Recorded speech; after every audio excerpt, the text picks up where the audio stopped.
Okay. Big boss season 8 చూస్తున్నారా? చూస్తున్నాను. ఎలా అనిపిస్తుంది సీజన్ 8? కొంచెం ఇంట్రెస్టింగ్గా ఉంది. But compare to 4th season 5th season అంత ఇంట్రెస్టింగ్ అయితే లేదు.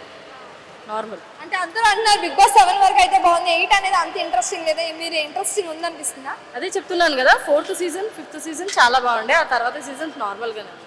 ఓకే. ఇప్పుడు మీకు ఎవరు బాగా నచ్చారు, ఎవరు స్ట్రాంగ్ అనిపిస్తున్నారు? సోనియా సోనియా. ఎందుకు సోనియా? కొంచెం యాక్టివ్ ప్లేయర్, ఉమెన్ పవర్ చూపిస్తుంది ఆమె. అంటే టాస్క్ విషయానికి వస్తే తను చాలా లోగా ఉంటుంది, అంత ఎక్కువగా విన్ అవ్వట్లేదు, ట్రై చేయట్లేదు అనిపిస్తుందా మీకు ఏమన్నా? ట్రై చేస్తుంది. అందరి పర్సెప్షన్ ఒక్కలాగా ఉండదు కదా, సో ఆమె వర్షన్ ఆమె ట్రై చేస్తుంది అని నాకు అనిపిస్తుంది. అంటే నామినేషన్ పాయింట్ వచ్చినప్పుడు ఎలా చెప్తారు? సిల్లీగా చెప్తారా, లేదంటే అవతల వాళ్ళు చేసేదో చెప్తారా? She's a keen observer. Actually చాలా కీన్గా అబ్జర్వ్ చేస్తుంది. సైకలాజికల్ మెంటాలిటీ ఆమె. అంటే కొంచెం యాటిట్యూడ్గా నామినేషన్లో ఉంటారు అనిపిస్తుందా మీకు ఏమన్నా? అట్లా మనం అనుకోలేము కదా, బయట ఎట్లుంటుందో లోపల అట్లే ఉంటుందని మనం ఫిక్స్గా చెప్పలేము. బట్ మనం ఆన్ స్క్రీన్ మనం చూసేవరకు షీఈస్ గుడ్. విష్ణుప్రియ ఎలా ఆడుతుంది? Vishnupriya she's average.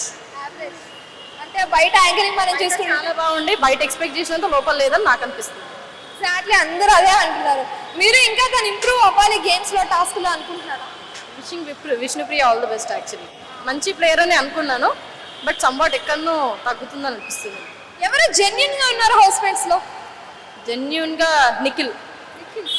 ఎందుకు నిఖిలే జెన్యున్ అనిపించారు? మిగతా యష్మి, ప్రేరణ, నైనిక చాలా మంది ఉన్నారు కదా. నైనిక యాక్చువల్లీ మంచి ప్లేయర్, కానీ కంపేర్ టు నిఖిల్కి ఏంటంటే లీడర్షిప్ క్వాలిటీస్ అవన్నీ కూడా కొంచెం హౌస్ని ఎట్లా హోల్డ్ చేయాలనేది నిఖిల్కి తెలుసు అనమాట.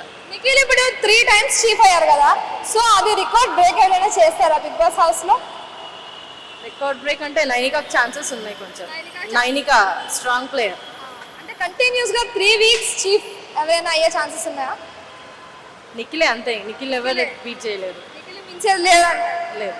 సరే, ఎక్స్ టాస్క్ మీకు ఎలా అనిపించింది? చాలా బాగుంది. ఆ ఎక్స్ టాస్క్ వల్లనే అబ్బాయి అన్ని ఎక్కువ తిట్టడం బిగ్ బాస్ కి, అందుకే ఆ అబ్బాయి వెళ్ళిపోయాడు అనిపించిందా మీకు? అబ్బాయి గురించి అంటే నేను నార్మల్గా కొన్ని మూవీస్లోనే చూసినాము, ఆయన గురించి ఎక్కువ తెలియదు. బట్ ఉంటాడని అనుకున్నాము, అది కొంచెం అనుకోలేము, వెళ్ళిపోతాడని అనుకోలేదు. అంత స్ట్రాంగ్ ప్లేయర్ వెళ్ళిపోయినందుకు మీకు ఎలా అనిపిస్తుంది? కొంచెం ఫీల్ అవుతున్నా